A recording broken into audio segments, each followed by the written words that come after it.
रामकृष्ण हरी सर्वांना. तर याच्या पुढच्या 30 ओव्या मी वाचायला सुरुवात केलेल्या आहेत.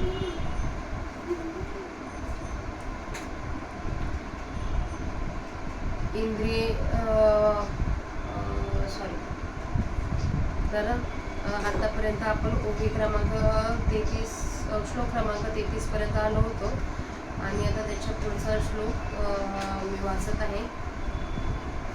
त्याच्या आधी गणेश वंदना करूया. वक्रतुंड महाकाय सूर्यकोटि समप्रभ निर्विघ्नं कुरु मे देव सर्वकार्येषु सर्वदा. आदि ओम अनंतापुरी पुण्यभूमी पवित्र तिथे नांदतो ज्ञान राजा सुपात्र तया आठविता महापुण्य राशी. नमस्कार माझा सद्गुरु ज्ञानेश्वराचे. एरवी इंद्रियेन्द्रियासार्थे रागद्वेषो व्यवस्थितो तयोर्न वशमागच्छति दौहास्य परपंथीन. एरवी इंद्रियांची आरता सारखी विषय पोखिता संतोष किरचित्ता आपजेल परी तो समचोराचा सांगा तू जैसा नावे कसवस्तू जव नगराचा प्रांतो सांडी ठेना बापा विषाची मधुरता जने आवडी उपजे चित्ता परी तो परिणाम विचारिता प्राणुहरी. देखे इंद्रिया कामू असे टोलावी सुख दुराशे जैसी गळी मिनू आमिषे भुलवी जेगा परितया माझी गणू आहे जो प्राणाती घेऊन जाई तो जैसा ठावा नोये झाकलेपणा तैसे अभिलाषे नेकी झेल जरी विषाची आशा धरी जेल तरी वरपडा होई जेल क्रोध नळा जैसे कवळुनिया पारधी घातेची संधी आणि मृगाते बुंदी साधावया एक तैसेची परी आहे म्हणून संग तुझं नोहे पार्था दोन्ही काम क्रोध हे घातक झाले म्हणून या आश्रयाची न करावा मनी आठवण धरावा एव निजवृत्तीचा बोलावा नासो नेती. श्रेयान स्वधर्म विगुणाः परधर्मात स्वनुष्ठितात् स्वधर्मे निधनं श्रेयाः परधर्मो भयावहा. अगा स्वधर्म हा आपला जरी का कठीण जाहला तरी हाची अनुष्ठीला भला देखे. एरु आचार जो करावा तो देखता किर भरवा परी आचरतेनी आचरावा आपुलासी. सांगे शूद्र घरी आघवी पक्वान्या हाती बरवी ती द्विजे केवी सेवावी दुर्बळ जरी झाला. हे अनुचित कैसो निकीजे अप्राप्त केवे इच्छिजे अथवा इच्छिलाही पाविजे विचारी पा. तरी लोकांची धवळा रहे देखून या मनोहरे असती आपुली तनारे मोडावी केवी. हे असो वनिता आपुली कुरूप जरी जाहली तरी भोगती देची भली जिया परी. केवी आवडे तैसा सांकुड आचरता जरी दुवाडू तरी स्वधर्मची सुरवाडू पारत्रिकेचा. हागा साखर आणि दूध हे गौलकीर प्रसिद्ध परी कुरुमदोषी विरुद्ध घेपे केवी. ऐसे निही जरी सेवजील तरी ते आवकेची उरेल जेते परिणामी पथ्य नवेल धनुर्धरा. म्हणून आणि कासही जे भीत आणि आपण पे अनुचित ते नाचरावे जरहित विचारिते. या स्वधर्माते अनुष्ठिता बेसू जाईल जीविता तोही निकावर अभयता असे. ऐसे समस्त सुर शिरोमणी बोलिले जेते श्री षाडपाणी तेथे अर्जुन म्हणे विनवणी असे देवा. हे जे तुम्ही सांगितले ते सकळ किरम्या परिसले परी आता पुसेन काही आपुले अपेक्षित. अर्जुन उवाच अथकेन प्रायुक्तोऽयं पापचरितपुरुषाः अन्निच्छन्नपि वार्ष्णेय बलादिव नियोजिताः. तरी देवा हे ऐसे कैसे जे ज्ञानियांचे आहे स्थिती भ्रंशे मार्ग सांगून अनाहरिसे चालत देखो. सर्वज्ञ जे होती ते हे उपाय जाणते तेही परधर्म व्यभिचरती कवने गुणे. बीजा आणि भूसा अंधोने वाळू नेणे जैसा नावेक देख नाही तैसा बरळे कापे. जे असता संगू सांडिती तेची संसर्ग करीदाना धाती वनवासी ही सेवती जनपदाके. आपण तरी लपती सर्वस्वे पापी चुकवती परी बलात्कारे सुईजती तयाची माझी. ज्याची जीव घेती विवसी तेची जाणून ठाके जिवेसी चुकवली ते गिवसी. तया हातीची देसा बलात्कार होय खुदिसे तो कवनाचा आहे तागरू असे हे बोलावे ऋषिकेश भातू म्हणे.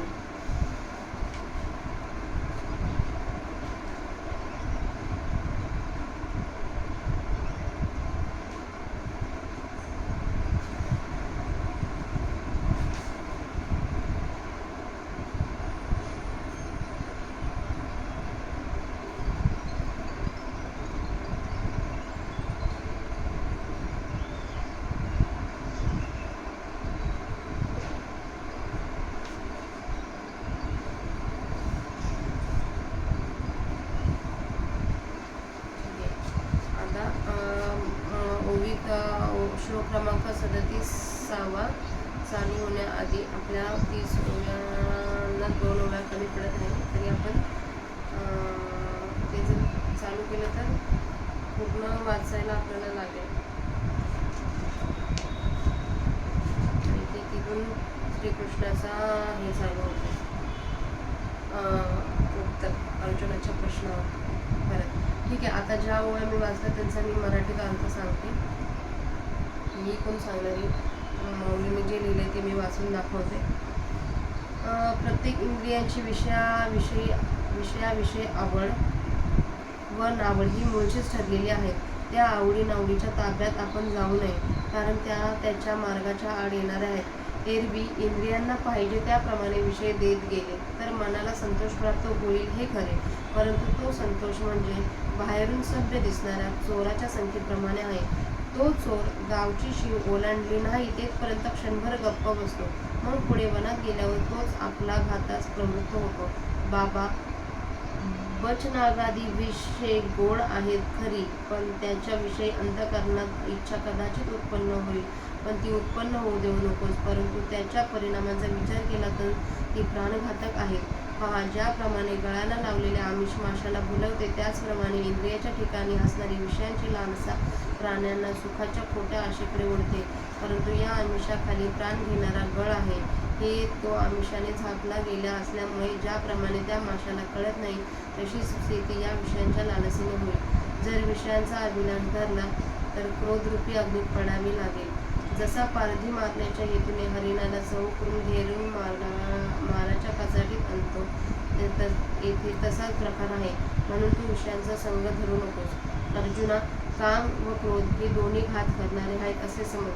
म्हणून विषयेच्छेला थाराच देऊ नये, या विषयांची मनात आठवणही आणू नये. फक्त हा स्वधर्माचा जिव्हाळा नष्ट होऊ देऊ नकोस.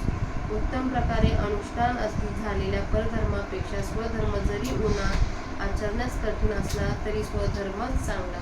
स्वधर्माचे आचरण करीत असताना मरण आले तरी चांगले, पण परधर्म हा भयप्रद होईल. पहा, अरे आपल्या स्वतःच्या धर्माचं आचरण करण्यास कठीण असलं तरी त्याचंच आचरण केलेलं चांगलं. याहून दुसरा जो परकीयाचा आचार तो खरोखर दिसण्यास चांगला जरी असला तरी आचरण करणाऱ्याने आपणास विहित असलेल्या कर्माचेच आचरण करावे. शूद्राच्या घरी सर्व चांगली पक्वाने आहेत, तोही ब्राह्मण दरिद्री जरी असला तरी त्याने कशी सेवन करावी सांग. अशी ही अयोग्य गोष्ट कशी करावी? जे प्राप्त करून घेणे योग्य नाही त्याची इच्छा कशी करावी? अथवा विचार कर, इच्छा जरी झाली तरी त्याचे सेवन करावे काय? दुसऱ्यांची सुंदर चुनेगच्ची घरे पाहून आपल्या असलेल्या गवताच्या झोपड्या कशा मोडून टाकाव्यात हे असू दे. आपली बायको जरी रूपाने वाईट असली तरी ज्याप्रमाणे तिच्याच बरोबर संसार करावा हे चांगले. त्याप्रमाणे कितीही अडचणीचा प्रसंग आला अथवा आचार्यास त्रास पडला तरी आपला धर्मच परलोकी सुख देणारा आहे. बाबा, साखर आणि हे दूध हे पदार्थ गोड आहेत हे सर्वांना ठाऊक आहे, पण जंताच्या रोगात त्याचा वाईट परिणाम होत असल्यामुळे ज्यांना तो रोग आहे त्याने ते पदार्थ कसे सेवन करावेत? असे असूनही जर त्याचे सेवन केले तर सेवन करणाराचा तो हट्ट ठरेल. कारण अर्जुना, त्याचे ते करणे परिणामी हितकार होणार नाही. म्हणून दुसऱ्यांना जे विहित आपण आपणास जे अयोग्य म्हणून ठरले आहे ते हिताचा विचार करून पाहिले तर आचरू नये हे बरे. फार काय, या आपल्या धर्माचे आचरण करीत असता जरी प्राण खर्ची पडतील तरी इह परलोकाच्या दृष्टीने तो धर्म चांगलाच आहे. सर्व देवात श्रेष्ठ असलेले श्रीकृष्ण ज्यावेळी असे बोलले त्यावेळी अर्जुन म्हणाला, देवा, माझी एक विनंती ऐक. तुम्ही मला जे वर सांगितले ते खरोखर मी सर्व ऐकले हे खरे आहे, परंतु आता मला काही पाहिजे ते मी विचारतो. अर्जुन म्हणाला श्रीकृष्णाला, हे श्रीकृष्णा, तर मग स्वतःची इच्छा नसतानाही जणू काय बलात्काराने करावयास लावल्याप्रमाणे हा पुरुष कोणाच्या प्रेरणेने पाप आचरतो? तर देवा, हे असे कसे होते की ज्ञानी पुरुषांची ही स्थिती बिघडून ते मार्ग सोडून भलत्याच वाटेने चालत असल्याचे नजरेस येते, ज्यांना सर्व कळते व ज्यांचे उपायही ठाऊक असतात, ते देखील धर्माचे आचरण करून स्वधर्मापासून कशामुळे भ्रष्ट होतात. ज्याप्रमाणे अंधा, धान्य आणि कोंडा यांची निवड जाणत नाही, त्याप्रमाणे कधी डोळसालाही कळत नाही तसे का व्हावे? जे असलेल्या सर्व संघाचा त्याग करतात तेच परत कितीही संघ केला तरी तृप्त होत नाही. सर्वस्व सोडून अरण्यात राहिलेले लोक देखील पुन्हा लोकांत येऊन राहतात. आपण स्वतः पापांना चुकवण्याकरता लपून बसतात, सर्व प्रकारे पाप चुकवण्याकरता प्रयत्न करतात, परंतु पुन्हा बळजबरीने त्यातच कोंडले जातात. ज्यांचा मनापासून कंटाळा येतो तेच अंतःकरणाला येऊन चिकटतात व ज्यांना टाळण्याचा प्रयत्न करावा तेच उलट त्यांनाच घेरतात. अशी एक बळजबरी दिसून येते, ती तेथे कोणाच्या जोरामुळे होते हे देवांनी मला सांगावे, असे अर्जुन कृष्णाला म्हणाला. तर या 21व्या भागाच्या 30 ओळी माझ्या वाचून दिलेल्या आहेत. रामकृष्ण.